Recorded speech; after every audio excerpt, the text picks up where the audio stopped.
আসলে বাংলাদেশ কেন স্বাধীন হয়েছিল আমরা কিন্তু অনেকেই জানি না।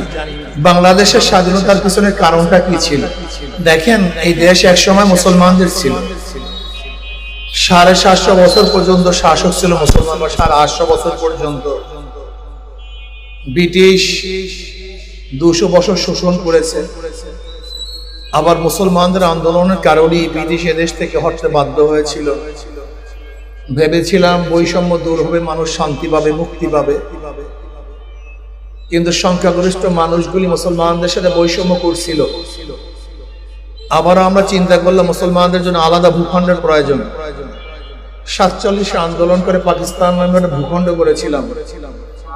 ভেবেছিলাম শান্তি পাবো, মুক্তি পাবো, বৈষম্য দূর হবে, কিন্তু পশ্চিম পাকিস্তানের মানুষগুলি পূর্ব পাকিস্তানের মানুষের সাথে বৈষম্য করছে।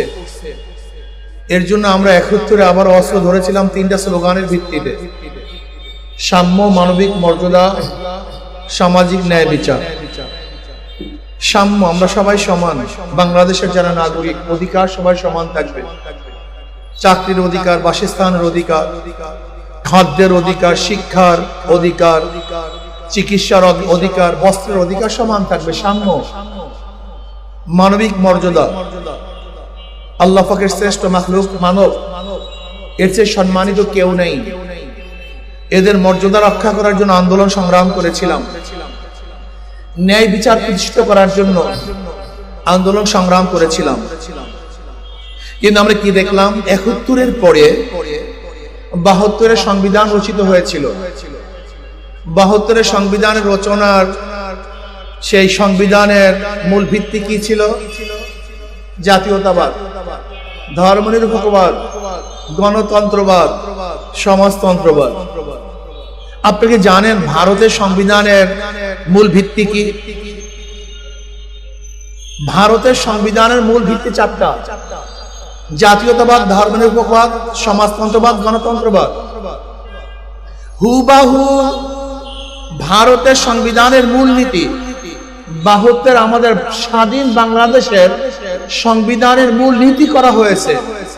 এখন আমি যদি প্রশ্ন করি 72-এর সংবিধান কি বাংলাদেশের সংবিধান না ভারতের সংবিধান? কথা বলেন। এটা বাংলাদেশের সংবিধান না, এটা ভারতের সংবিধান। যারা 72-এর সংবিধানকে রক্ষা করার জন্য কথা বলেন, আমি বলবো তারা এই বাংলাদেশের স্বাধীন বাংলাদেশের সংবিধানকে রক্ষা করার জন্য কথা বলছেন না, বরং ভারতকে প্রতিষ্ঠিত করার জন্যই আপনারা কথা বলতেছেন। অথচ আজকে আমরা 72-এর সংবিধানের বিরুদ্ধে যারা কথা বলি তারা দেশদ্রোহী, আর যারা ভারতের পক্ষে কথা বলে তারা দেশের বন্ধু। এক আজীব দেশ।